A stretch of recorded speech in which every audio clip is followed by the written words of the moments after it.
Hey, good morning, friends. Mark Holmes here, and as always, thank you guys for watching, commenting, subscribing, and being part of the Joe Boo Sports Report. Without you guys, this literally does not work.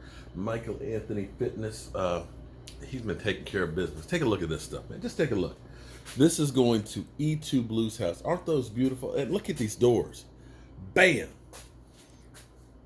That boy is like Michelangelo. In fact, that's what I think I'm gonna call him, Michelangelo, from now on.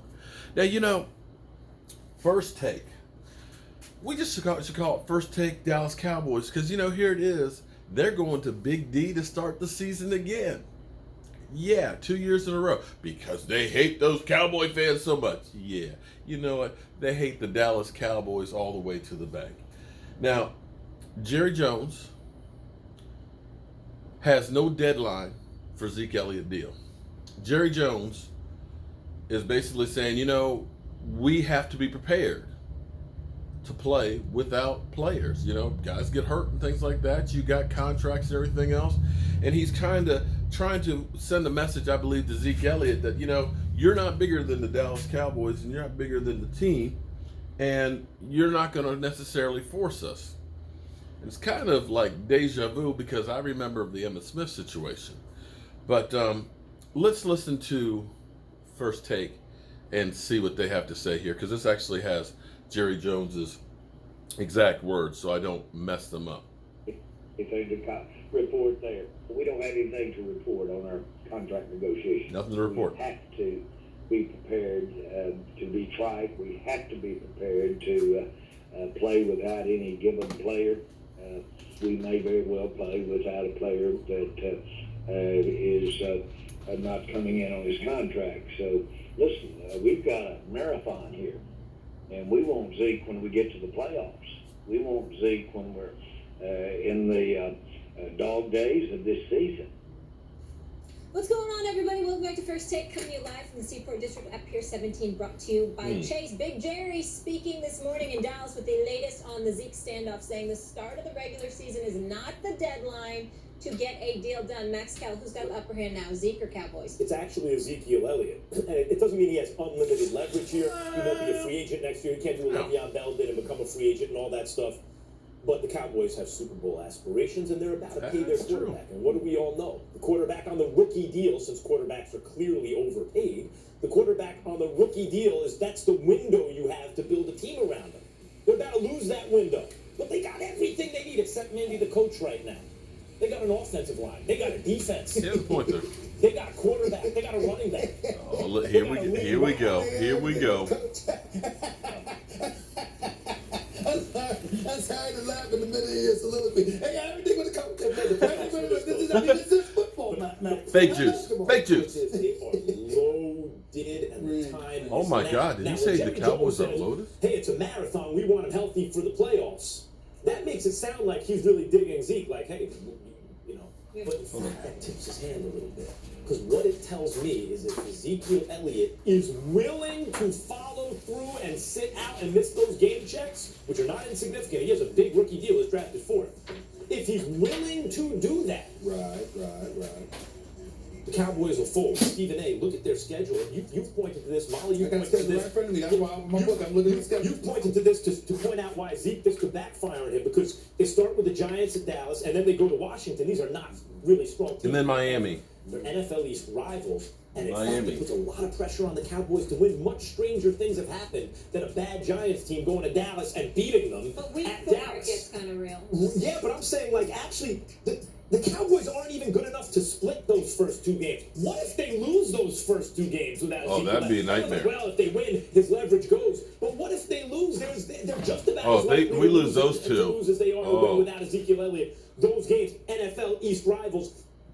By the way, that opening game, because they got to go on the road against Washington, that opening game against the Giants is actually a must-win game without Zeke if they want to win the contract negotiation. In fact, at this moment, Ezekiel Elliott, they both have some leverage. I think Ezekiel Elliott has a little more if he's willing to miss game checks. Okay, let's Question see. is, who has the upper hand?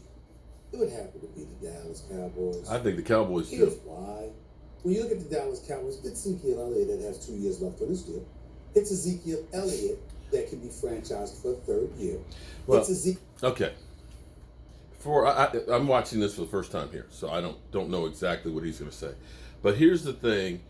Yes, the Cowboys do have the upper hand as far as long-term controlling Zeke Elliott. Okay? They have, yes, there's not really nothing that Zeke can do. Zeke can hold out and not play games and not get paid, but it doesn't matter because they own his rights for the next 3 years. Okay? But here's the problem. You need each other.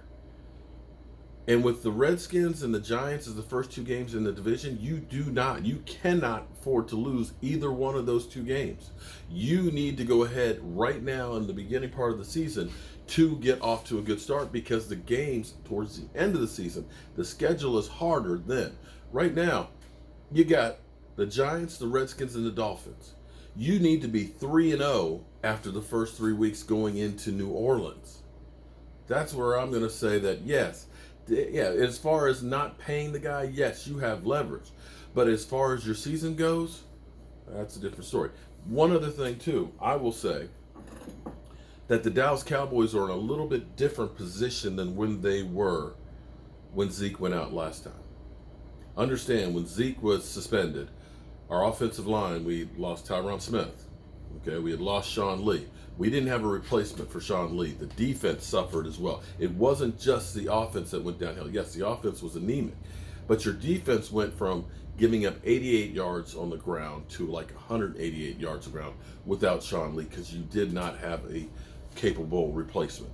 And when Tyron Smith went down, you had Chaz Green that went in. So it was more than just Zeke Elliott going. With that being said, this Dallas Cowboy team may be better able to play without Zeke Elliott. And I know people are going to say that I'm crazy, but understand, the Dallas Cowboys now have more offensive weapons they can go to because they have Amari Cooper, because they have Randall Cobb, because they have Michael Gallup. They can pass the ball more than they need to. And you have a young, dynamic back in Tony Pollard, and you have an Alfred Morris who can also run the football as well and be a battering ram. It's not going to be the same as with Zeke. Don't get me wrong here. But it's not the be-all, end-all. It's not like Minnesota loses Adrian Peterson, where they don't have a quarterback, they don't have a wide receiver, and they're not able to adapt. But you look at this offense, and you look at the things that the Cowboys have been able to do by being able to go out early in these drives, and we were only getting the peak. By being able to go out early and go get a Michael Gallup, that loosens up the defense and will make it easier on your running game. This is where Zeke Elliott honestly should be looking and saying, you know what, it's going to be a lot easier to eat because I'm going to have a lot less 8 men in the box. You know, Elliott that decided to make this move in the middle of the negotiations with Dak Prescott. It's also the Dallas Cowboys schedule that they have available to them. The Giants, the opening game, Washington with Case Keenum as their quarterback, if I remember correctly. And then you got Miami that's got a new coach and possibly Ryan Fitzpatrick or Josh Rosen, whoever the hell they have, okay? So you got this going on. So really, September 29th, every game for the Dallas Cowboys without Ezekiel Elliott is absolutely positively winnable before New Orleans on September 29th. Yeah. Then we take into account this. You also got to remember that if you're the Dallas Cowboys, although you got Jason Garrett as your coach, which is an impediment to your success, I would argue, you got a first-year offensive coordinator in Kellen Moore. He's a pass-happy kind of guy. He seems to be, he's purportedly the kind of guy that wants to air it out. We're trying to find out about Dak. And so if you are Jerry Jones and you really want to find out what Dak is made of, okay, I could make the argument that the deal hasn't been reached yet for that reason. Not that I think it will happen. I think ultimately you'll take care of your quarterback. But one could make the argument that might have something to do with the procrastination that appears to exist on the part of him and Dak. Because without Ezekiel Elliott, I want to see what you got. So in other words, see what you got. Is on the Cowboys. That might not be on Jerry Jones' side, who's turned 76 this year. But time is on the Cowboys' side. Ding, ding, I understand, but he knows that too, Max, and he's willing to take that chance. He's willing to take that chance. So if you are Ezekiel Elliott, here's the risk. And I'll just throw this out to you, and I'll give it to you. What if Dak goes out there with Kellen Moore as the offensive coordinator. And becomes Russell Wilson. He's airing it out 35, 40 times a game.